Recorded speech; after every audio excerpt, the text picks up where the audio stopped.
വാർത്ത വായിക്കുന്ന ആൾ അയാൾ പ്രഖ്യാപിക്കുകയാണ് നാളെ മുതൽ സംപ്രേഷണം ഉണ്ടാവില്ല. ലോകത്ത് നടക്കുമോ എവിടെയെങ്കിലും? അത് എനിക്കെതിരെയും ഞാൻ മങ്കടയിൽ തോൽക്കുമെന്ന് ആദ്യമായി പറയുന്നത് ഞങ്ങളുടെ ചാനലാണ്. ജമാഅത്ത് ഇസ്ലാമിയായിട്ട് മുസ്ലിം ലീഗിന് അങ്ങനെ എന്തെങ്കിലും ബന്ധങ്ങളുണ്ടോ? ഐഡിയോളജിക്കലി മുസ്ലിം ലീഗും ജമാഅത്ത് ഇസ്ലാമിയും ചേർന്ന് പോകുന്നതല്ല എന്നുള്ളത് വളരെ വ്യക്തമായ കാര്യമാണ്. മുനീറിന്റെ ശാപം കേരളത്തിൽ മുനീർ അന്ന് കൊണ്ടുവന്ന എക്സ്പ്രസ് ഹൈവേ അന്ന് വന്നിരുന്നെങ്കിൽ ഈ ഗതി കേരളത്തിനുണ്ടാവില്ലായിരുന്നു. അതിൻ്റെ പേര് നോർത്ത് സൗത്ത് ബൈപ്പാസ് എന്നാണ് ഇട്ടിരുന്നതെങ്കിൽ പ്രശ്നമില്ല. എക്സ്പ്രസ് ഹൈവേ എന്ന് പറയുമ്പോൾ ആരുടെ നെഞ്ചിലൂടെ കയറാൻ പോകുന്ന ഒരു സാധനമാണെന്നുള്ളൊരു. ഇന്ത്യ രാജ്യം വിഭജിച്ചത് മുസ്ലിം ലീഗാണ്, കേരളത്തെ വിഭജിക്കാൻ പോകുന്നത് മുസ്ലിം ലീഗ്. എത്ര വലിയ അപകടകരമായ സ്റ്റേറ്റ്മെൻറ്റുകൾ അവർ നടത്തിയിട്ടുണ്ട്.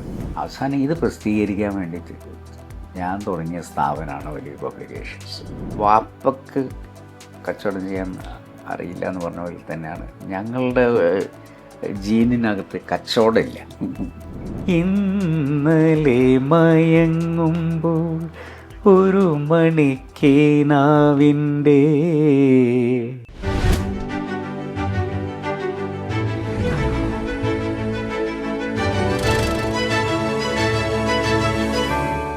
പ്രിയപ്പെട്ടവരെ, നല്ല വർത്തമാനങ്ങളുടെ നേരം സാഗർ ടോക്സിലേക്ക് സ്വാഗതം. നമ്മുടെ എല്ലാം പ്രിയങ്കരനായ കേരളത്തിൻ്റെ സാമൂഹ്യ സാംസ്കാരിക രംഗങ്ങളിൽ ശ്രദ്ധേയനായ വ്യക്തിത്വം, മുസ്ലിം ലീഗിൻ്റെ നിയമസഭാ പാർട്ടി ഉപനേതാവ് ഡോക്ടർ MK മുനീർ സാഹിബാണ് ഇന്ന് നമ്മുടെ കൂടെയുള്ളത്. സാർ സ്വാഗതം. നമ്മൾ പഴയ കുറച്ച് കാര്യങ്ങളൊക്കെ പറഞ്ഞ് പിന്നെ പുതിയ രാഷ്ട്രീയ ചർച്ചകളിലേക്ക് കടക്കാമെന്നാണ് വിചാരിക്കുന്നത്. CH മുഹമ്മദ് കോയ സാഹിബ് കേരളം ഇപ്പോഴും ആവേശത്തോടു കൂടെ ഓർക്കുന്ന നേതാവാണ്. അദ്ദേഹത്തിൻ്റെ മകൻ എന്നുള്ള നിലക്ക് CH നാടിനും സമുദായത്തിനും വേണ്ടി ഓടി നടന്നിരുന്ന മനുഷ്യനാണ്. കുറച്ച് സമയം ബാപ്പയെ കിട്ടിയിട്ടുണ്ടാവുള്ളൂ. എന്നാലും പ്രിയപ്പെട്ട ബാപ്പയെക്കുറിച്ചുള്ള ദീപ്തമായ ഏതെങ്കിലും ഒരു ഓർമ്മകളിൽ നമുക്ക് തുടങ്ങാമെന്നാണ് വിചാരിക്കുന്നത്.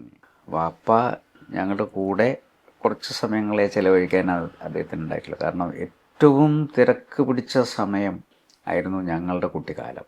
വാപ്പയ്ക്ക് ഏറ്റവും തിരക്കുള്ള സമയത്താണ് ഞങ്ങൾ ജനിക്കുന്നതും. കാരണം ഞാൻ ജനിക്കുമ്പോൾ തന്നെ വാപ്പ മലേഷ്യയിലാണ് ഉള്ളത്. അപ്പോൾ എൻ്റെ ജനനം പോലും കാണാൻ കുറേ ദിവസങ്ങൾക്ക് ശേഷമാണ് അദ്ദേഹം എത്തുന്നത്. പക്ഷെ ഉള്ള സമയം ഞങ്ങളോടൊപ്പം വളരെ സ്നേഹമൃഷ്ണമായി ചിലവഴിക്കാൻ അദ്ദേഹം സമയം കണ്ടെത്താറുണ്ടായിരുന്നു. സാധാരണ രീതിയിൽ ഞങ്ങൾ ഉറങ്ങിക്കഴിഞ്ഞിട്ടാണ് വാപ്പ എത്തുക. ഞങ്ങൾ ഉണരുമ്പോഴേക്കും വാപ്പ പോയിട്ടും ഉണ്ടാവും. പക്ഷേ മന്ത്രിയായിരിക്കുന്ന സമയത്ത്, അപ്പം ആ സമയത്താണ് വിദ്യാഭ്യാസ മന്ത്രിയാവുന്നത്. അപ്പം ഔദ്യോഗിക വസതിയിൽ ഉള്ള സമയത്ത് ഞങ്ങൾ ഒരുമിച്ചാണ് രാവിലത്തെ പ്രാതൽ കഴിക്കുന്ന സമയത്ത് എല്ലാവരും ഒരുമിച്ചുണ്ടാകണമെന്ന് ബാപ്പക്ക് നിർബന്ധം. അപ്പോൾ എല്ലാവരും ഒരുമിച്ചിരുന്നിട്ട് മാത്രമേ രാവിലത്തെ പ്രാതൽ കഴിക്കൂ. ആ സമയത്താണ് തമാശകളും മറ്റുള്ള ഒരു ഫ്രീ ആയിട്ട് കിട്ടുന്ന വാപ്പ എന്ന് പറയുന്ന രീതിയിലുള്ള ഒരു ഒരു സ്നേഹം നമ്മൾ അനുഭവിക്കുന്ന ആ സമയത്താണ്. പിന്നെ ഉള്ളത് നൊയമ്പ് കാലാകുന്ന സമയത്ത് നമ്മൾ രാവിലെ പുലർച്ചെ 2:30-3 മണിക്കാണ് അത്താഴത്തിന് എണീക്കും. ആ അത്താഴവും എല്ലാവരും ഒരുമിച്ചിരുന്നിട്ട് വേണം അത്താഴം കഴിക്കുക എന്നുള്ളത് കൊണ്ട് ആ സമയത്ത് ഉമ്മ നമ്മൾ വിളിച്ചെഴുന്നേൽപ്പിക്കുമ്പോൾ നമുക്കുള്ള ആവേശം എന്താണെന്ന് പറഞ്ഞാൽ വാപ്പയുടെ കൂടെ ഇരുന്നിട്ട് അത്താഴം കഴിക്കുക എന്നുള്ളത്. അപ്പോൾ അങ്ങനെയുള്ള ദിവസങ്ങൾ. അതേപോലെ തന്നെ പെരുന്നാൾ വാപ്പൻ്റെ കൂടെയാണ് നമ്മൾ പള്ളിയിൽ പോവുക. അതായത് എത്ര തിരക്കുണ്ടെങ്കിലും ഒരു ഫാമിലി ടൈം. സത്യത്തിൽ നമ്മൾ ഒരു വടവൃക്ഷം ഇങ്ങനെ നിൽക്കുമ്പോൾ അതിൻ്റെ തണൽ എന്ന് പറയുന്നത് നമ്മൾ ചിലപ്പം വൃക്ഷത്തെ അനുഭവിക്കുന്നുണ്ടാവില്ല, തണലിനെയാണല്ലോ അനുഭവിക്കുക. അതേപോലെ അദ്ദേഹം ഒരു വൃക്ഷമായിട്ട് അവിടെ നിന്നിരുന്നു. പക്ഷെ അദ്ദേഹത്തിൻ്റെ ഒരു തണലിലാണ് ഞങ്ങളുടെ കുട്ടിക്കാലം മുഴുവൻ. ഈ വാപ്പയുടെ മരണശേഷം ഈ CPM ഇപ്പോൾ ഈ ദുരിതാശ്വാസ ഫണ്ട് വകമാറ്റി ചെലവഴിക്കുന്നതിന് ന്യായമായിട്ട് പറയുന്നൊരു കാര്യം, CHൻ്റെ മകന് സ്കോളർഷിപ്പ് കൊടുത്തിരുന്നു, മന്ത്രിസഭ കൂടി തീരുമാനിച്ചിരുന്നു. അപ്പോൾ എല്ലാവരും വിചാരിക്കുന്ന വലിയൊരു സ്കോളർഷിപ്പ് ഗവൺമെൻറ്റിൻ്റെ ഫണ്ടോടുകൂടെ MBBS പഠിച്ച ആളാണ് എന്നൊക്കെയാണ്. അതിൻ്റെ ഒരു ക്ലാരിഫിക്കേഷൻ എങ്ങനെയാണ്? ക്യാബിനറ്റ് എടുത്തൊരു തീരുമാനമാണ്, കരുണാകരനുള്ള സമയമാണ്. അപ്പോൾ ഉമ്മയുടെ കൂടെ നിൽക്കുക എന്നുള്ള ഉദ്ദേശത്തിൽ അവർ കാലിക്കറ്റ് മെഡിക്കൽ കോളേജിലേക്ക് ട്രാൻസ്ഫർ തന്നു. അപ്പോൾ ഉമ്മക്ക് സാധാരണ രീതിയിൽ പിതാവ് മരിക്കുമ്പോൾ കിട്ടുന്ന പെൻഷൻ, പിന്നെ വാപ്പയുടെ ഉമ്മക്കും ഒരു പെൻഷൻ. എനിക്ക് അവർ ഒരു 100 രൂപ അന്ന് അനുവദിച്ചിട്ടുണ്ട്. എല്ലാ മാസവും ഒരു 100 രൂപ എന്ന് പറയും, പോക്കറ്റ് മണി, ഒരു പോക്കറ്റ് മണി എന്നുള്ള രീതിയിൽ 100 രൂപ അനുവദിച്ചിരുന്നു. ഒരു ഗവൺമെൻറ്റിൻ്റെ ആ കാലഘട്ടത്തിലുള്ള ഒരു ഒരു സ്നേഹത്തിൻ്റെ അടയാളമായിട്ട് തന്നിട്ടുള്ളതാണ്. ഞാൻ അതുകൊണ്ട് എനിക്കൊന്നും ചെയ്യാൻ സാധിക്കുന്ന ഒരു കാര്യമല്ലല്ലോ. പിന്നെ അതിന് ശേഷം ഈ 100 രൂപയുടെ ഒരു കാര്യം എന്നിൽ വല്ലാതെ എന്നെ അലട്ടുന്നുള്ളത് കൊണ്ട് ഞാൻ എൻ്റെ കോഴ്സ് കഴിഞ്ഞപ്പോൾ സൗജന്യമായി 1.5 വർഷം, അതായത് മറ്റേ സജീവ രാഷ്ട്രീയത്തിലേക്ക് വരുന്നതിന് മുമ്പ് സൗജന്യ ചികിത്സ ഞാൻ നടത്തിയിട്ട് ആളുകളുടെ അടുത്തുനിന്ന് ഒരു ഫീ പോലും വാങ്ങാതെ ഞാൻ ഇത് കോമ്പൻസേറ്റ് ചെയ്യാന്നുള്ള നിലയ്ക്ക് സൗജന്യ സേവനം ചെയ്തിട്ടുണ്ട്.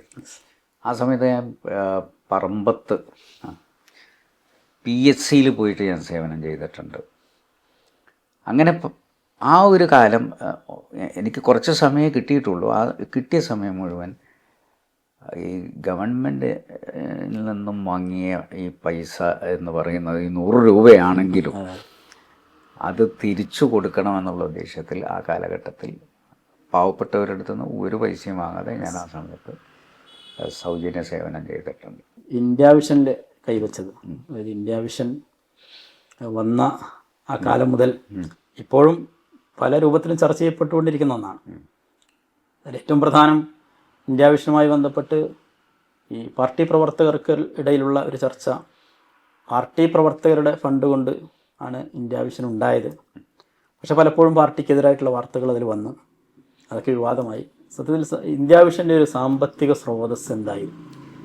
ഇന്ത്യ വിഷൻ്റെ തുടക്കത്തിൽ ശരിയാണ്, പാർട്ടി പ്രവർത്തകർ മാത്രമല്ല, വിദേശത്ത് ഉള്ള പ്രത്യേകിച്ച് KMCC-യുമായി ബന്ധപ്പെട്ടുള്ള കുറേ ആളുകളുടെ ചെറിയ 10,000 രൂപ 15,000 രൂപ ഒക്കെ അന്നത്തെ, അതാണ് മിനിമം ഷെയർ എന്ന് പറയുന്നത്.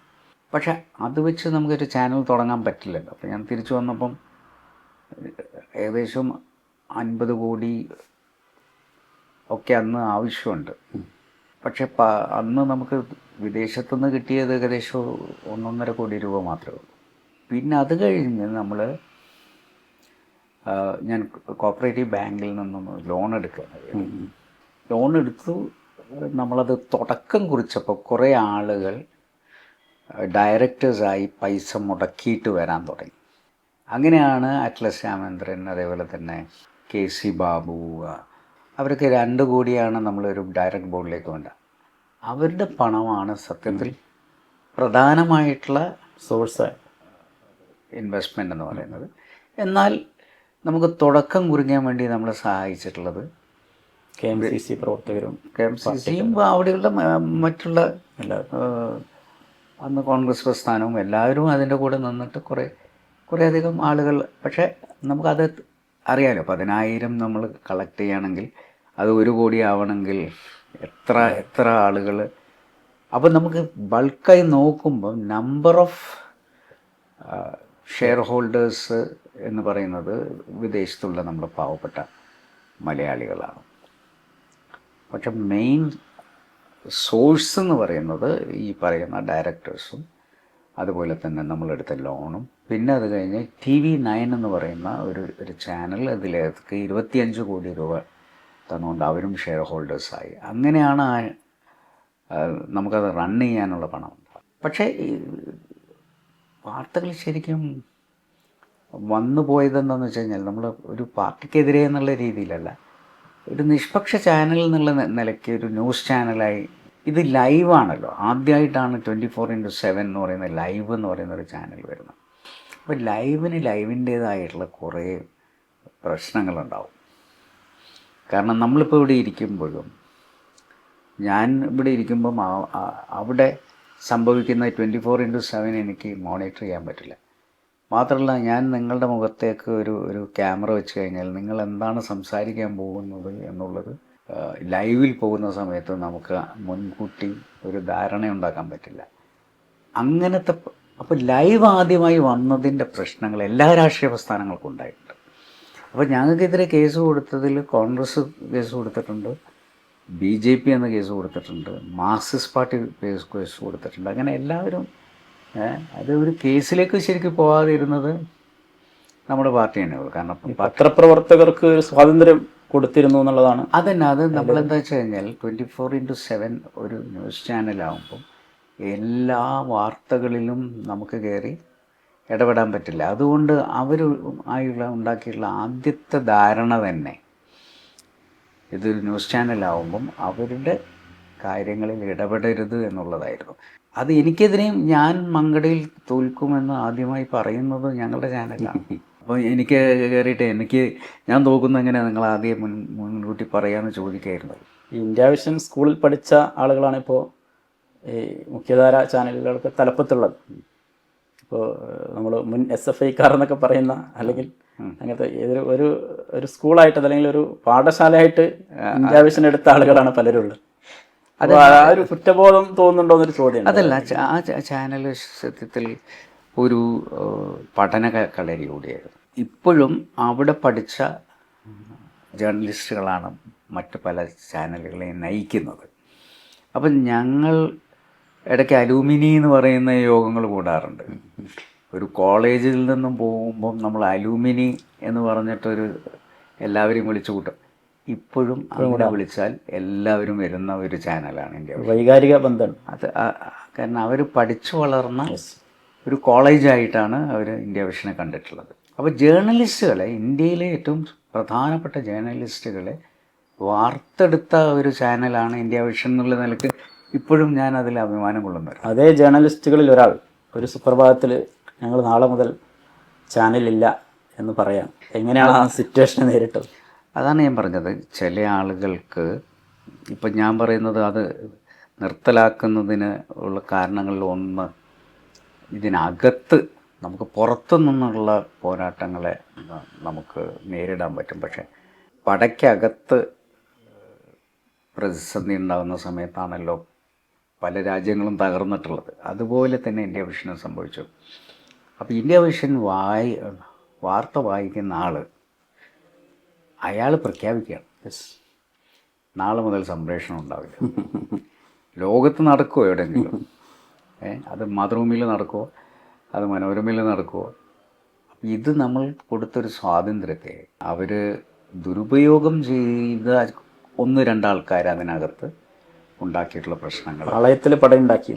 പാളയത്തിൽ അതാണ് അതിൻ്റെ ഒരു സ്വാഭാവികമായ. മുസ്ലിം ലീഗ് പ്രവർത്തകർ ഇപ്പോഴും ആഗ്രഹിക്കുന്ന ഒന്നുണ്ട്, പാർട്ടിക്ക് സ്വന്തമായൊരു ചാനൽ. എന്തെങ്കിലും സാധ്യതകളുണ്ടോ? ശരിക്കും പാർട്ടിക്ക് ഒരു ചാനൽ ആവശ്യമാണ്. കാരണം എല്ലാ പാർട്ടികൾക്കും ഉണ്ട്, കോൺഗ്രസ്സിനുണ്ട്, അതേപോലെ തന്നെ അന്ന് ഞാനത് പാർട്ടിക്ക് വേണ്ടി എന്നുള്ള ആഗ്രഹം ഉണ്ടായിരുന്നു എനിക്കിത് തുടങ്ങുമ്പോൾ. പക്ഷെ അന്ന് നമ്മൾ പക്വമായിട്ടില്ല.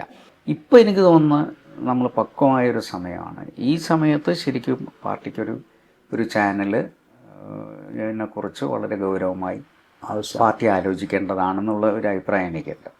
മുസ്ലിം ലീഗ് നേതാക്കന്മാർ തീവ്രവാദത്തിനെതിരെ അതിശക്തമായിട്ട് നിലപാട് സ്വീകരിച്ചിരുന്നു. പ്രത്യേകിച്ചും മുനീർ സാഹിബൊക്കെ. അല്ലെങ്കിൽ തീവ്രവാദ പ്രവണതകൾ കേരളത്തിലേക്ക് വരുമ്പോൾ അതിൻ്റെ ഒരു മുൻനിര പോരാളിയായിട്ട് മുനീർ സാഹിബ് ഉണ്ടായിരുന്നു. പുതിയ കാലത്ത് ജമാഅത്തെ ഇസ്ലാമിയെ പോലെയുള്ള സംഘടനകളുമായിട്ടുള്ള ബന്ധം, ആ ബന്ധം ഉപയോഗിച്ച് മുസ്ലിം ലീഗിനെ അധിക്ഷേപിക്കുന്നുണ്ട് പലരും. ജമാഅത്തെ ഇസ്ലാമിയായിട്ട് മുസ്ലിം ലീഗിന് അങ്ങനെ എന്തെങ്കിലും ബന്ധങ്ങളുണ്ടോ? അതില്ലെങ്കിൽ അല്ല, നമ്മൾ ഒന്ന് മനസ്സിലാക്കേണ്ടത്, ഐഡിയോളജിക്കലി ജമാഅത്തെ ഇസ്ലാമിയും മുസ്ലിം ലീഗും തമ്മിൽ ബന്ധമില്ലല്ലോ. അതേസമയം ജമാഅത്തെ ഇസ്ലാമിയിൽ ധാരാളം മാറ്റങ്ങൾ സംഭവിച്ചിട്ടുണ്ട്. കാരണം അവർ ആദ്യ കാലഘട്ടത്തിൽ ഉണ്ടായിരുന്ന കുമ്മത്തയിലായി ഇഖാമത്തുദ്ദീൻ എന്നൊക്കെ പറയുന്നതിൽ നിന്നും മാറി അവർ രാഷ്ട്രീയ പ്രസ്ഥാനമായി മാറി. അവർ പിന്നെ പൊതുപ്രവർത്തനങ്ങളിൽ പങ്കാളികളായി. അവർക്ക് അവരുടേതായിട്ടുള്ള രീതിയിലുള്ള മാറ്റങ്ങൾ സംഭവിച്ചിട്ടുണ്ട്. പക്ഷേ ഐഡിയോളജിക്കലി മുസ്ലിം ലീഗും ജമാഅത്തെ ഇസ്ലാമിയും ചേർന്ന് പോകുന്നതല്ല എന്നുള്ളത് വളരെ വ്യക്തമായ കാര്യം. അതുകൊണ്ടാണല്ലോ രണ്ടും രണ്ട് പ്രസ്ഥാനമായിട്ട് നിൽക്കുന്നത്. അപ്പോൾ ആ രീതിയിലുള്ള ഒരു കൂട്ടായ്മ ഒരിക്കലും മുസ്ലിം ലീഗും ജമാഅത്തെ ഇസ്ലാമിയും തമ്മിൽ ഉണ്ടായിട്ടില്ല. രാഷ്ട്രീയ വിഷയത്തിനപ്പുറം തിരഞ്ഞെടുപ്പ് എന്ന് പറയുന്നത് വേറെയൊരു പ്രക്രിയയാണല്ലോ. തിരഞ്ഞെടുപ്പ് വരുന്ന സമയത്ത് സമ്മതിദായകരാണ് എല്ലാവരും. അപ്പം അവരവരുടെ പിന്തുണ നമുക്ക് പ്രഖ്യാപിച്ചു എന്ന് വരും. അവരുടെ പിന്നെ വോട്ടുകൾ തരുന്നെന്ന് വരും, തരാതെ ഇരുന്നെന്ന് വരും. അതൊന്നും മുസ്ലിം ലീഗിനെ ബാധിക്കുന്നൊരു വിഷയമല്ലല്ലോ. അപ്പം മുസ്ലിം ലീഗ് ഒരു മുന്നണിക്കകത്തേക്ക് അവർ സ്വീകരിച്ചിട്ടില്ല. മുസ്ലിം ലീഗും അവരും തമ്മിലുള്ള ഒരു കൂട്ടുകെട്ടുണ്ടായിട്ടില്ല. അതേസമയം തിരഞ്ഞെടുപ്പ് കാലഘട്ടത്തിൽ ആ സമയത്ത് അവർ പലരെയും പിന്തുണയ്ക്കാതെ ഇരിക്കും. അത് ഏറ്റവും കൂടുതൽ അവർ പിന്തുണച്ചിട്ടുള്ളത് ഇടതുപക്ഷത്തിനെയാണ്. ഇപ്പോൾ ഇടതുപക്ഷമാണ് ജമാഅത്തെ ഇസ്ലാമിയെ മുൻനിർത്തി UDF ആക്രമിച്ചുകൊണ്ടിരിക്കുന്നത്. അത് വളരെ വലിയ ഒരു ഹിപ്പോക്രസി അല്ലേ. അവരാവശ്യമുള്ള സമയത്ത് മുഴുവൻ ഉപയോഗിക്കുകയും ഇപ്പോൾ PDP അന്ന് ഇവർക്ക് അസ്പൃശ്യരായിരുന്നു. പക്ഷേ അന്ന് മുസ്ലിം ലീഗും PDPയും തമ്മിൽ ധാരണ അടിയൊഴുക്കുണ്ട് എന്നൊക്കെയാണ് അന്നത്തെ ദേശാഭിമാനി എഴുതിയത്. ഇപ്പോൾ PDP ഒരു പീഡിപ്പിക്കപ്പെട്ട പാർട്ടിയായിട്ട് അവർക്ക് മാറി. അതേപോലെ തന്നെ ജമാഅത്തെ ഇസ്ലാമി ആയിരുന്നു അവർക്കന്ന് PDPയെയും ലീഗിനെയും നേരിടാൻ വേണ്ടിയിട്ടുള്ള ആയുധമായിട്ട് അവർ ഉപയോഗിച്ചു, നിലപാടുള്ള പ്രസ്ഥാനം എന്ന് പറഞ്ഞിരുന്നത്. ഇപ്പോൾ അവർ പറയുന്നത് എന്താണെന്ന് വെച്ച് കഴിഞ്ഞാൽ, അപ്പം ഇവിടുത്തെ തീവ്രവാദവും ഭീകരവാദവും തീരുമാനിക്കപ്പെടുന്നത് മാർക്സിസ്റ്റ് പാർട്ടിക്ക് കൊടുക്കുന്ന പിന്തുണയുടെ അടിസ്ഥാനത്തിലാണ്. ഇപ്പം നാളെ ജമാഅത്തെ ഇസ്ലാമി അവരെ പിന്തുണച്ചു കഴിഞ്ഞാൽ ഉടൻ തന്നെ അവർ മതരാഷ്ട്രവാദികളല്ലാത്ത ഒരു മതേതര പ്രസ്ഥാനമായി മാറും. അപ്പോൾ അത് വെച്ചുകൊണ്ട് നമ്മൾ ഇന്നത്തെ രാഷ്ട്രീയത്തെ വിശകലനം ചെയ്യേണ്ട ആവശ്യമൊന്നുമില്ല. നമുക്ക് നമ്മളുടേതായിട്ടുള്ള നിലപാടുണ്ട്. നമ്മൾ തീവ്രവാദത്തിനെയും ഭീകരവാദത്തെയും വർഗീയതയും എതിർക്കുന്ന പ്രസ്ഥാനമാണ് ലീഗ്. അതെന്നും ആ നിലപാടിൽ തന്നെ ലീഗ് മുന്നോട്ട് പോകും. ഒരു ഇസ്ലാമോഫോബിക് സൊസൈറ്റി ഉണ്ടാവുന്നു എന്നുള്ളതാണ്. അതിനുണ്ടാക്കിയെടുക്കാൻ CPM കൂടിക്കൊടുക്കുന്നു എന്നുള്ളതാണ്. ഇസ്ലാമോഫോബിയ എന്ന് പറയുന്നത് മൊത്തത്തിൽ ഇങ്ങനെ രൂപപ്പെട്ടു വരാണ് പറയുന്നത്. കാരണം ഇന്ത്യയിൽ തന്നെ ഇസ്ലാമോഫോബിയ വളരെ ശക്തിപ്പെട്ടു വരുന്നുണ്ട്. പക്ഷേ ഇസ്ലാമോഫോബിയ എന്ന് പറയുന്നത് ആദ്യം ഉണ്ടാക്കിയത്, ഇപ്പം ലവ് ജിഹാദ് എന്ന് പറയുന്ന വാക്ക് ആദ്യം പ്രയോഗിക്കുന്നത് മാർക്സിസ്റ്റ് പാർട്ടിയാണ്.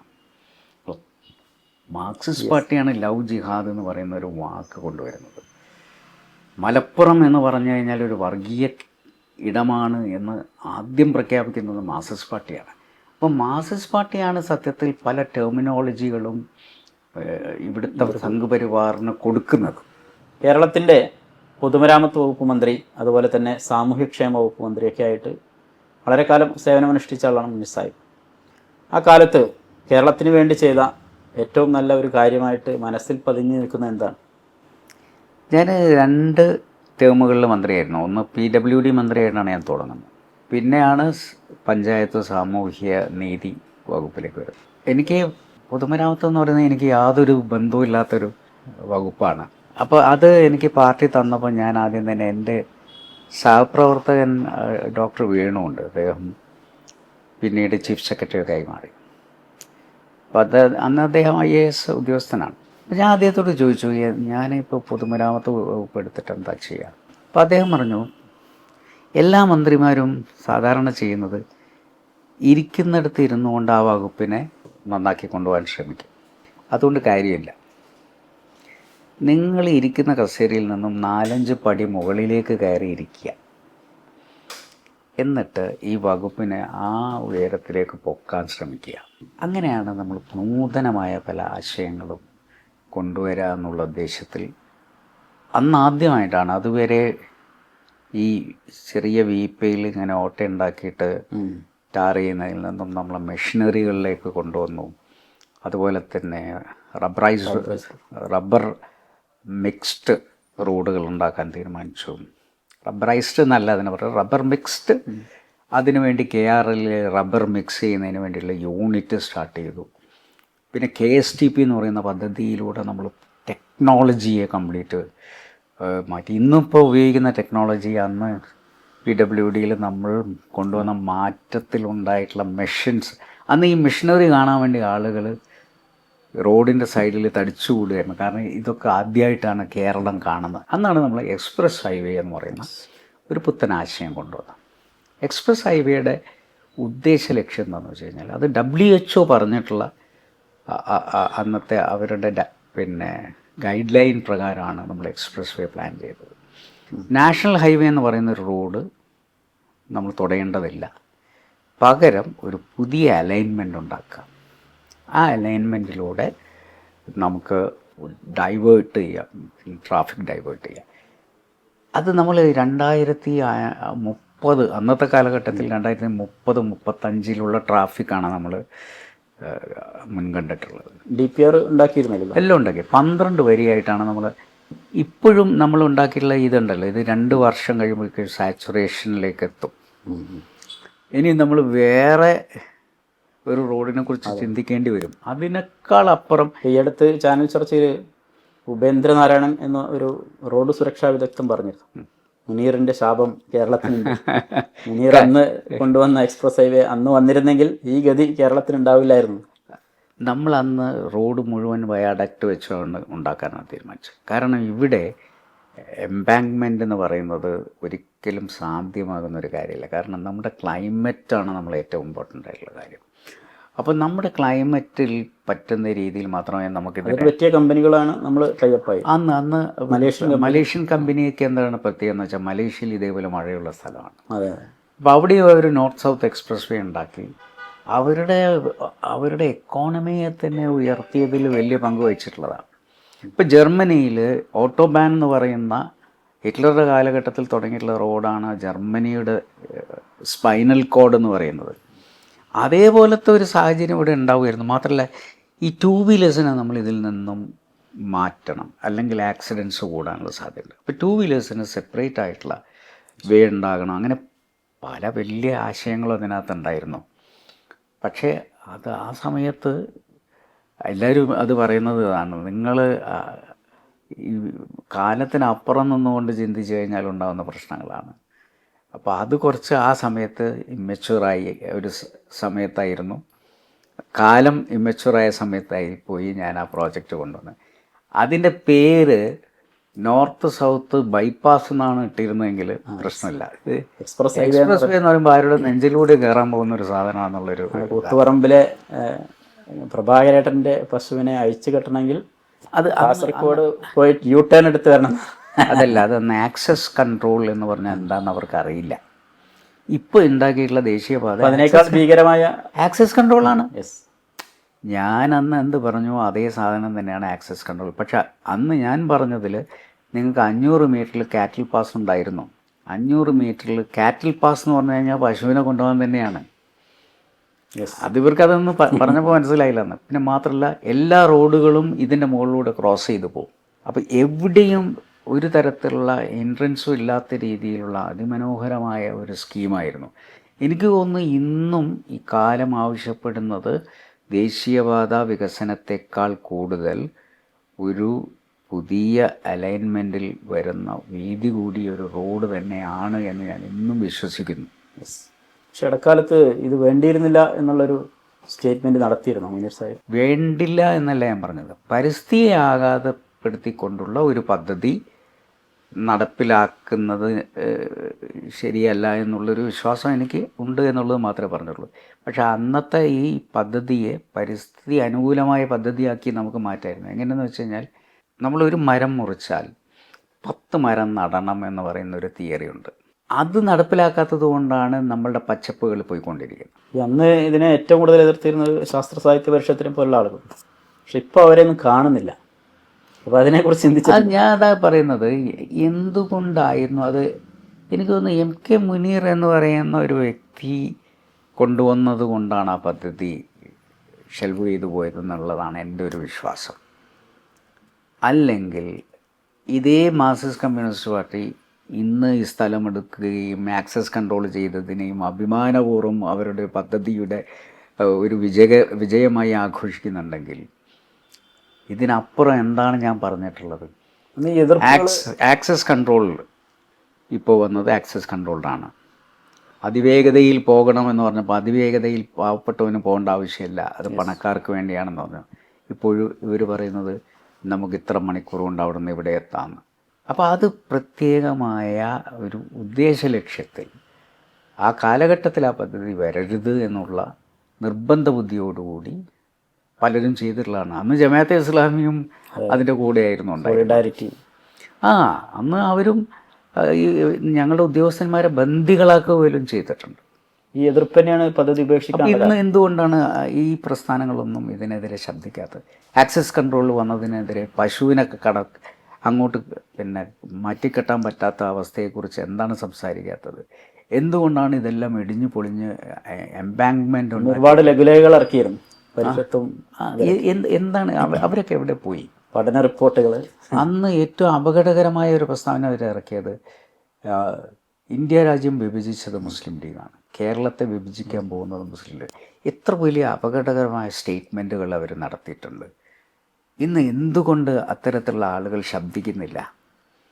അപ്പോൾ സത്യത്തിൽ MK മുനീർ ആയതുകൊണ്ടായിരുന്നുവോ എന്ന് ഞാനിപ്പം അറിയാതെ ആലോചിച്ചു പോവാണ്.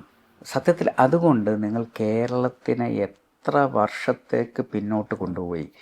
കേരളത്തിൽ ഇപ്പോൾ ആരോഗ്യ മേഖലയെക്കുറിച്ച് വലിയ ചർച്ചകൾ നടക്കുകയാണ്. ആരോഗ്യമേഖല ICUവിലാണ് എന്നുള്ള ഒരു അവസ്ഥയിലാണ് ഇപ്പോൾ ഉള്ളത്. ഈ ഒരു സാഹചര്യത്തിൽ ഇപ്പോൾ സാമൂഹ്യക്ഷേമ വകുപ്പ് മന്ത്രിയായ സമയത്ത് ചെയ്ത വലിയ ഒരുപാട് കാര്യങ്ങളുണ്ട്. സാമൂഹ്യക്ഷേമം, സോഷ്യൽ വെൽഫെയർ എന്ന് പറയുമ്പോൾ കുറേ വെൽഫെയറുകൾ ചെയ്യുന്ന ഒരു പ്രസ്ഥാനം എന്നുള്ള നിലയ്ക്കാണ് ആ വകുപ്പ് അറിയപ്പെട്ടിരുന്നത്. കുറേ പെൻഷനുകൾ കൊടുക്കുക, അങ്ങനെ. അപ്പോഴാണ് ഞാൻ ദേശീയ തലത്തിൽ നോക്കുമ്പോൾ സോഷ്യൽ വെൽഫെയർ അല്ല, സോഷ്യൽ ജസ്റ്റിസാണ്. സോഷ്യൽ ജസ്റ്റിസിനും വെൽഫെയറിനും ആ രണ്ട് പദത്തിനും വലിയ അർത്ഥവ്യത്യാസമുണ്ട്. വെൽഫെയർ എന്ന് പറയുമ്പോൾ ഔദാര്യം എന്ന് പറയുന്ന ഒരു അർത്ഥം വരുന്നുണ്ട്. ജസ്റ്റിസ് എന്ന് പറയുമ്പം ഒരു അവകാശം വകവെച്ച് കൊടുക്കുക എന്നുള്ള അർത്ഥമാണ് വരുന്നത്. അപ്പോൾ ഞാൻ ആദ്യം ചെയ്തത് സോഷ്യൽ വെൽഫെയർ എന്നുള്ള പേര് സോഷ്യൽ ജസ്റ്റിസ് എന്നാക്കി. അതോടുകൂടി ഉദ്യോഗസ്ഥരുടെ നിലപാടിൽ മാറ്റണം. നിങ്ങൾക്ക് പെൻഷൻ വേണമെങ്കിൽ തരാമെന്ന് പറയുന്ന ഉദ്യോഗസ്ഥൻ 8 മണി 9 മണി വരെ ഇന്ന് ജോലി ചെയ്യാൻ തുടങ്ങി. കാരണം ഞാൻ നീതി നിഷേധം ചെയ്യാൻ പാടില്ല എന്ന് പറയും. സാമൂഹ്യ നീതിയായി അവൻ്റെ ഉള്ളിലുള്ള ഒരു ബോധം അവനെക്കൊണ്ട് ജോലി എടുപ്പിക്കുന്ന ഒരവസ്ഥയിലേക്ക് വന്നു. എല്ലാവരും ഒറ്റക്കെട്ടായി നിന്ന് സോഷ്യൽ ജസ്റ്റിസ്. അങ്ങനെയാണ് നമ്മൾ പുതിയ പദ്ധതികൾ ആവിഷ്കരിക്കാൻ തുടങ്ങി. ഉമ്മൻചാണ്ടിയുടെ വലിയൊരു, കാരണം ഉമ്മൻചാണ്ടി എന്ന് പറയുന്ന ഒരു ഫിലാന്ത്രോഫിസ്റ്റ് കൂടിയാണ്. അദ്ദേഹം സത്യത്തിൽ ഒരു കാരുണ്യം എന്ന് പറയുന്ന വികാരം വല്ലാതെ ഉള്ള ഒരാളാണ്. അതുകൊണ്ടാണ് സോഷ്യൽ ജസ്റ്റിസ് ഡിപ്പാർട്ട്മെൻറ്റിന് ഇത്രയും മനോഹരമായി പ്രവർത്തിക്കാൻ സാധിച്ചത്. പിന്നെ എൻ്റെ കൂടെ അന്ന് ഉണ്ടായിരുന്ന അബ്രഹാം എന്നൊക്കെ പറയുന്ന അവരെല്ലാം ഭയങ്കരമായിട്ട് ഇതിൻ്റെ കൂടെ നിന്നു. ഞങ്ങൾ KSSM എന്ന് പറയുന്ന ഡോക്ടർ അഷ്റഫ് തുടങ്ങിയ ആൾക്കാരെ നിർത്തിക്കൊണ്ട് സോഷ്യൽ സെക്യൂരിറ്റി മിഷനാണ് ഈ കോക്ലിയർ ഇംപ്ലാന്റ് എന്ന് പറയുന്ന പദ്ധതി നടപ്പിലാക്കിയത്. ഞങ്ങൾ ഈ സ്നേഹപൂർവ്വം എന്നുള്ളൊരു പദ്ധതി, വീട്ടിൽ അനാഥമായി നിൽക്കുന്ന കുട്ടികളെ ഓർഫനേജിൽ വിടാൻ മടിക്കുന്നവരുണ്ട്, എന്നാൽ പഠിപ്പിക്കാനുള്ള സാമ്പത്തിക പ്രശ്നങ്ങളുമുണ്ട്. ആ കുട്ടിയുടെ പേരിൽ ഞങ്ങൾ അക്കൗണ്ടിൽ പൈസ കൊടുത്ത് പഠിപ്പിക്കാൻ തീരുമാനിച്ചു. സ്നേഹപൂർവ്വം പദ്ധതി, ആശ്വാസകിരണം പദ്ധതി, ഇങ്ങനെ ധാരാളം. നമ്മൾക്ക് ഷഫീഖ് എന്ന് പറയുന്ന ഒരു കുട്ടിയുടെ ജീവൻ നിലനിർത്താനും അവന് തുടർന്ന് ജീവിക്കാനുമുള്ള സാഹചര്യം, അതിന് ഞാൻ എൻ്റെ വകുപ്പിൽ നിന്ന് ഒരു ആളെ അവനെ കാലാകാലം നോക്കാൻ വേണ്ടിയിട്ട് നിയോഗിച്ചു. ഇപ്പോൾ രാഗിണി എന്ന് പറയുന്ന ഒരു സ്ത്രീയാണ് ഇപ്പം ഷഫീഖിൻ്റെ അമ്മയായിട്ട് പ്രവർത്തിക്കുന്നത്. വേറെ സ്വന്തം അമ്മക്ക് പോലും വേണ്ടാത്തൊരു കുട്ടിയെ സാമൂഹ്യ നീതി വകുപ്പ് പരിലാളിച്ചു കൊണ്ടുപോയി. അത് ആർക്കും ഇനി അത് വഴിക്ക് വെച്ച് നിർത്താൻ പറ്റാത്ത അവസ്ഥയിലേക്ക് നമ്മൾ എത്തിച്ചു കൊടുത്തിട്ടുണ്ട്. ഇങ്ങനെയും ധാരാളം കുട്ടികൾ ഇനിയും ഉണ്ടാവും പല സ്ഥലത്തും. പക്ഷെ അതിനൊന്നും തേടിപ്പോകാനൊന്നും ഇപ്പോൾ ആരും ശ്രമിക്കുന്നില്ല. അപ്പം നമുക്ക് ഈ കാരുണ്യം എന്ന് പറയുന്ന ഒരു മനോഭാവത്തിൽ മാറ്റം വന്നു. ഗവർണറും സർക്കാരും തമ്മിലൊരു വിവാദം, ഭാരതാംബ, അതായത് കാവിക്കൊടിയേന്തിയ ഭാരതാംബയെ വണങ്ങണം എന്നൊക്കെയുള്ള രൂപത്തിലാണ് ഗവർണർ നിലപാട് സ്വീകരിക്കുന്നത്. എനിക്കൊന്നും ഭാരതാംബ എന്നൊരു ആശയം വരുന്നത് ഈ സ്വാതന്ത്ര്യ സമരവുമായി ബന്ധപ്പെട്ടാണ്. സ്വാതന്ത്ര്യ സമരകാലത്ത് ഇന്ത്യയിലെ ജനങ്ങളെ ഒന്നിപ്പിക്കുന്നതിന് വേണ്ടി മുന്നോട്ട് വെച്ച ഒരു ആശയമാണ്. പക്ഷേ ഇപ്പോൾ അത് ഭിന്നിപ്പിക്കുന്ന ഒരു രാഷ്ട്രീയമായിട്ട് മാറിയിട്ടുണ്ട്. അതായത് ഭാരതാംബയുടെ കൊടി ദേശീയ പതാകയ്ക്ക് പകരം കാവ്യപതാകയാക്കിയിട്ടാണ് BJP RSS മുന്നോട്ട് വെക്കുന്നത്. എങ്ങനെയാണ് ഈ വിവാദത്തെ നോക്കിക്കാണുന്നത്? സത്യത്തിൽ എല്ലാം വർഗീയവൽക്കരിക്കപ്പെടുന്നൊരു കാലമാണ്. അപ്പം സത്യത്തിൽ ഇന്ത്യക്ക് സ്വാതന്ത്ര്യം കിട്ടിയ സമയത്ത് നമ്മളൊരു പതാകയെ അംഗീകരിച്ചിട്ടുണ്ട്. അത് ത്രിവർണ്ണ പതാകയാണ്. അതാണ് ദേശീയ പതാക. അന്നത്തെ ഓർഗനൈസർ ഒരു ലേഖനം എഴുതിയിട്ടുണ്ട്. ഓർഗനൈസറിൽ പറയുന്നത് ത്രിവർണ്ണം അല്ലെങ്കിൽ 3 എന്ന് പറയുന്നത് ഈസ് എ ബാഡ് ഓമൻ. അതായത് ഒരു അപശകുനമാണ് 3 വർണ്ണം. അതുകൊണ്ട് ആ പതാകയല്ല വേണ്ടത്, കാവി പതാകയാണ് വേണ്ടത്. അന്ന് RSS നമ്മൾ ദേശീയ പതാക ഉയർത്തുന്ന സമയത്ത് അതേസമയം RSSൻ്റെ ശാഖകളിൽ അവർ ഉയർത്തിയത് കാവി പതാകയാണ്. കാവി നിറമായിരിക്കണം ദേശീയ പതാക എന്ന അവരുടെ ആ കാലഘട്ടം മുതലുള്ള ഒരാശയമാണ്. ഇപ്പോഴും ആഗ്രഹമുണ്ട്. ഈ അടുത്തൊരു BJP നേതാവ് പറഞ്ഞു. അതെ, അപ്പോൾ കാവി പതാക എന്ന് പറയുന്നത് അവരുടെ ഉള്ളിൽ അവരുടെ ആഗ്രഹങ്ങൾ ഓരോന്നോരോന്നും നടപ്പിലാക്കിയല്ലോ. ആ രീതിയിലേക്ക് ഇന്ത്യയെ അവർ മാറ്റിക്കൊണ്ടിരിക്കുകയാണ്. അപ്പോൾ അതിൻ്റെ അടുത്ത പടി എന്നുള്ള നിലയ്ക്കാണ് കാവി പതാകയെ വീണ്ടും ഒരു ദേശീയ ചിഹ്നമാക്കി കൊണ്ടുവരാനുള്ള ശ്രമങ്ങൾ നടത്തിക്കൊണ്ടിരിക്കുന്നത്. കമ്മ്യൂണിസ്റ്റ് പാർട്ടി കേരളം ഭരിക്കുമ്പോഴൊക്കെ പലപ്പോഴായിട്ട് ചർച്ചകൾ വരുന്നൊരു കാര്യം, അവർ അനാവശ്യമായിട്ട് വിവാദങ്ങൾ അല്ലെങ്കിൽ സാമുദായിക വിഷയങ്ങളിൽ ഇടപെടുന്നു എന്നുള്ളതാണ്. പ്രത്യേകിച്ചും ഈ ലിബറലിസത്തെ പുൽകാനുള്ളൊരാവേശം. ഈ ലിബറലിസവും കമ്മ്യൂണിസവും തമ്മിൽ ബന്ധമൊന്നുമില്ല, പക്ഷേ ലിബറലിസത്തിലൂടെ ഒരു കമ്മ്യൂണിസ്റ്റ് അജണ്ട നടപ്പിലാക്കുന്ന രീതി. ഏറ്റവും ഒടുവിൽ സൂംബ ഡാൻസ് പോലെയുള്ള വിവാദങ്ങൾ നമ്മൾ കണ്ടു. അതിന് അഭിപ്രായം പറഞ്ഞ അധ്യാപകനെ സസ്പെൻഡ് ചെയ്ത ആ സസ്പെൻഷൻ പിന്നീട് കോടതി റദ്ദാക്കുകയൊക്കെ ചെയ്തു. എങ്കിൽ കൂടി ഈ നിരന്തരം ഇങ്ങനെ വിവാദങ്ങൾ ഉണ്ടാക്കുന്നൊരു രീതി ഇതിനു മുമ്പുണ്ടായിരുന്നു. മുമ്പുള്ള സർക്കാരും അങ്ങനെ മതമില്ലാത്ത ജീവനുമായിട്ട് വന്നു. എങ്ങനെയാണ് ഈ ഒരു ലിബറൽ ഫാഷിസത്തെ ജനാധിപത്യ കേരളം നേരിടേണ്ടത്? വ്യായാമത്തെയും രണ്ടായി വിഭജിച്ചിരിക്കുക. ഞാൻ ഏറ്റവും അത്ഭുതപ്പെടുന്നത് MEC-7. MEC-7 ഒരു വ്യായാമല്ലേ? അപ്പം MEC-7 നടത്തിയ സംഘാടകർ ഭീകരവാദികളും MEC-7 എതിർക്കുന്നവർ മതേതരവാദികളും ജനാധിപത്യവാദികളുമായിരുന്നു. അപ്പോൾ ഒരു എക്സസൈസ് ഭീകരവാദവും എക്സസൈസിനെ എതിർക്കുന്നവർ മതേതരവാദികളുമായിരുന്നു. ഇപ്പം എക്സസൈസ് മതേതരത്വവും എക്സസൈസിനെ എതിർക്കുന്നവർ ഭീകരവാദികളുമായി മാറിയിരിക്കുന്നു. അപ്പോൾ മാർക്സിസ്റ്റ് പാർട്ടി യഥാർത്ഥത്തിൽ ഈ രാജ്യത്ത് ചെയ്തുകൊണ്ടിരിക്കുന്ന അപകടത്തെയാണ് ഞാൻ സൂചിപ്പിക്കുന്നത്. ഒന്നിനെ ഭീകരവാദമാക്കുകയും ഒന്നിനെ മതേതരവാദമാക്കുകയും ചെയ്യാനുള്ള ഈ കേരളത്തിലെ ഏക അവകാശം മാർക്സിസ്റ്റ് പാർട്ടിക്കാണ് എന്ന് പറയുന്നത് വകവെച്ച് കൊടുക്കാൻ പറ്റുന്നതല്ല.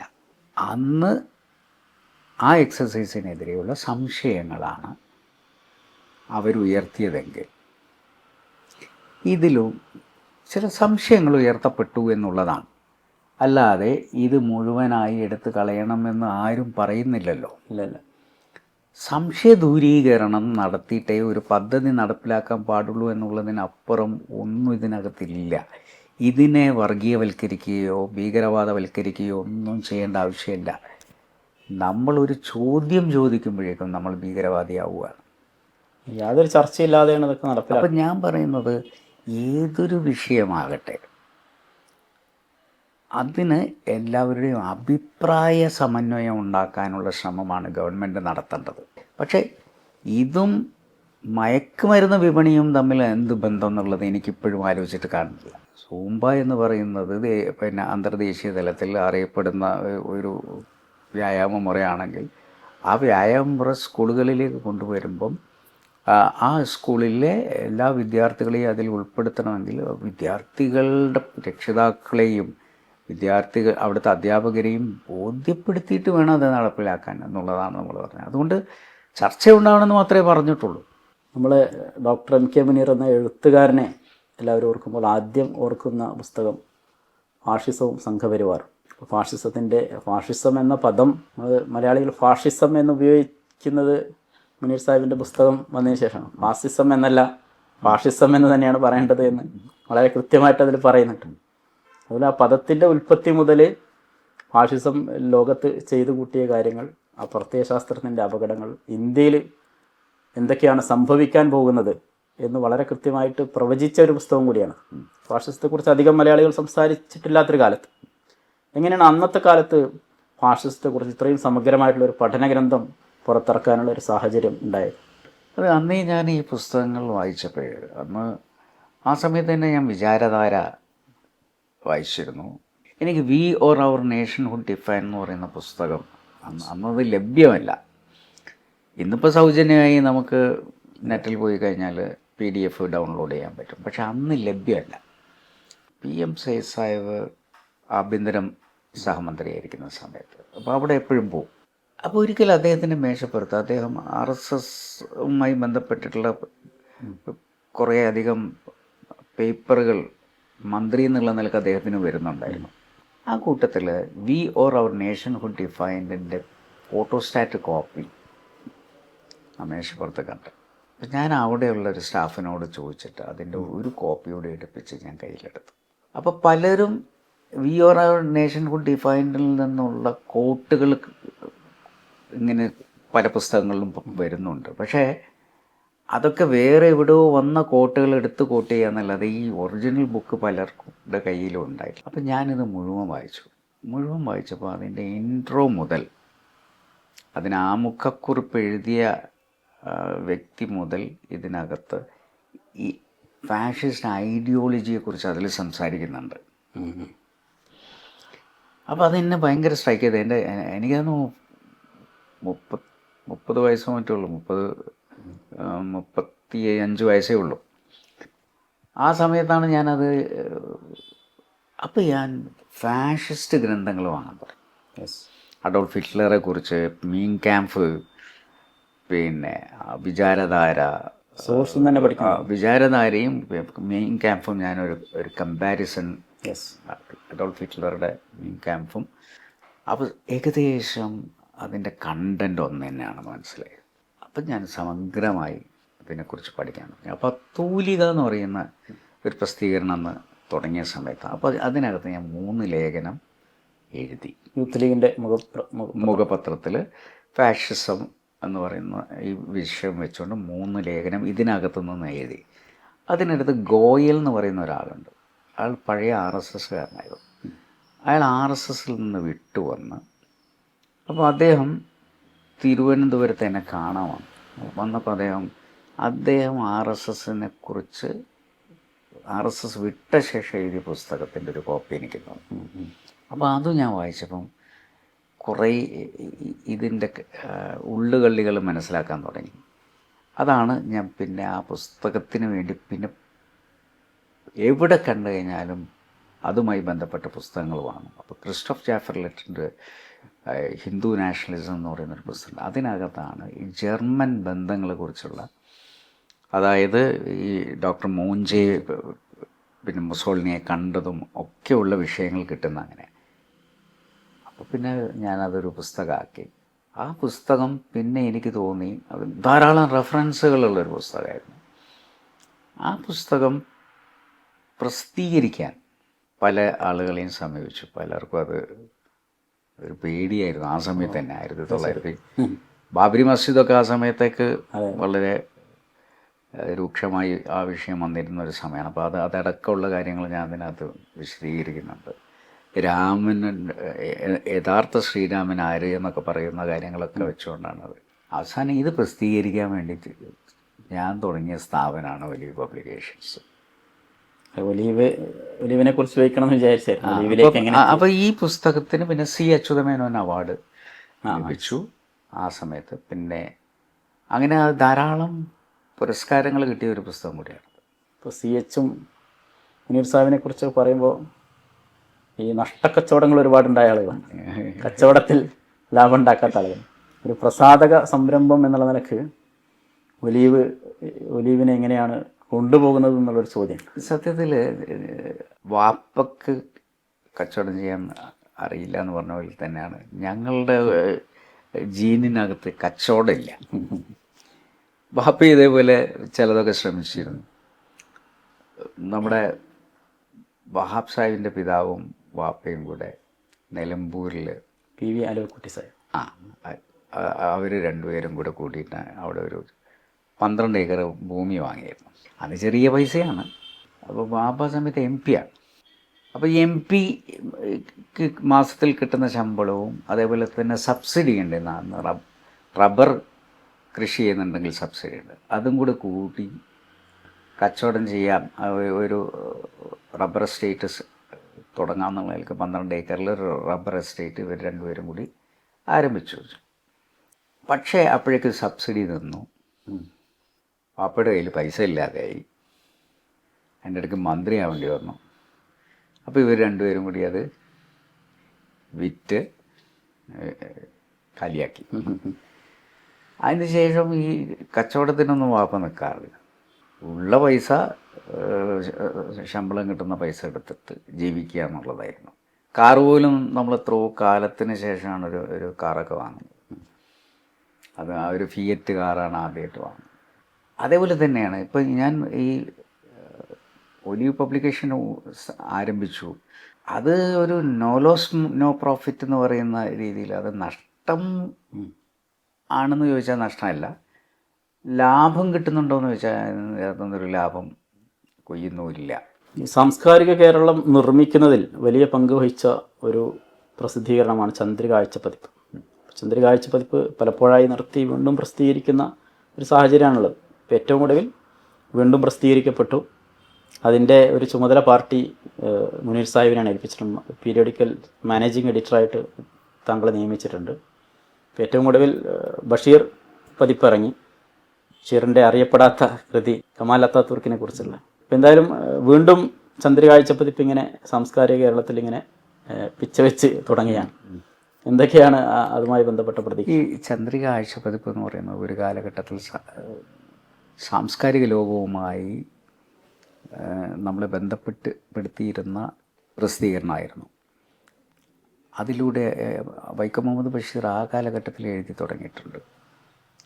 MTയുടെ ആദ്യ കഥ, മൊപ്പസാങ്ങൻ്റെ ഒരു കഥയുടെ പരിഭാഷ വരുന്നത് ആ കാലഘട്ടത്തിൽ. അദ്ദേഹം അതിന് മുമ്പ് എഴുതിയിട്ടുണ്ട്. പക്ഷേ വളരെ കുട്ടിയായിരിക്കുമ്പോൾ അദ്ദേഹം എഴുതുകയും അദ്ദേഹത്തിന് ആദ്യത്തെ പ്രതിഫലം കൊടുക്കുകയും ചെയ്തിട്ടുള്ളത് ചന്ദ്രികയാണ്. അത് അദ്ദേഹം എല്ലാ സ്ഥലത്തും പറയുന്നു. മുകുന്ദൻ എഴുതി തുടങ്ങിയതാണ്. എഴുതി തുടങ്ങിയ കാലഘട്ടത്തിൽ ചന്ദ്രികയിലുണ്ട്. IB ശശി നമ്മുടെ അവിടുത്തെ ആർട്ടിസ്റ്റായിരുന്നു. MV ദേവൻ അതിനകത്ത് വരക്കാറുണ്ടായിരുന്നു. UA ഖാദറിൻ്റെ ആദ്യ കഥ ബാലഭംഗിയിൽ വരുന്നത് ചന്ദ്രികയിലാണ്. അദ്ദേഹം അത് എല്ലാ സ്ഥലത്തും അഭിമാനത്തോടു കൂടി പറയും. പുനത്തിൽ അങ്ങനെ വലിയൊരു ആത്മകഥയും വന്ന് ചന്ദ്രികയിലാണ്.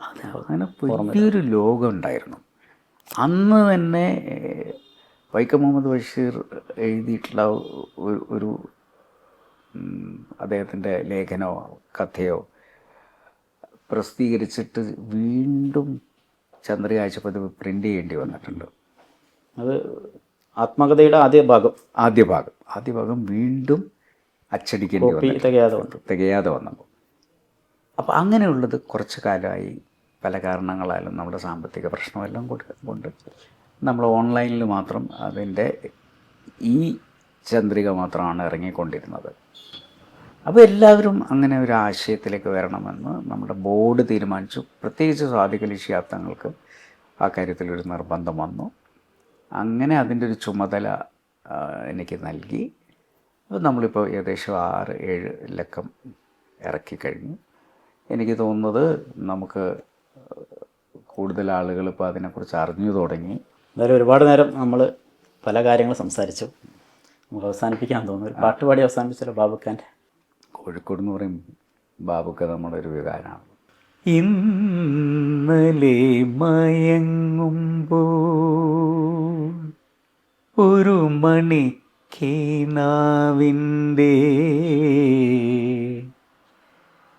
പൊന്നിൻ ചിലമ്പൊലി കേട്ടുണർന്നു. ഇന്നലെ മയങ്ങുമ്പോൾ ഒരു മണിക്കേനാവിൻ്റെ പൊന്നിൻ ചിലമ്പൊലി കേട്ടുണർന്നു. ഇന്നലെ മയങ്ങുമ്പോൾ ഒരു മണിക്കേനാവിൻ്റെ പൊന്നിൻ ചിലമ്പൊലി കേട്ടുണർന്നു.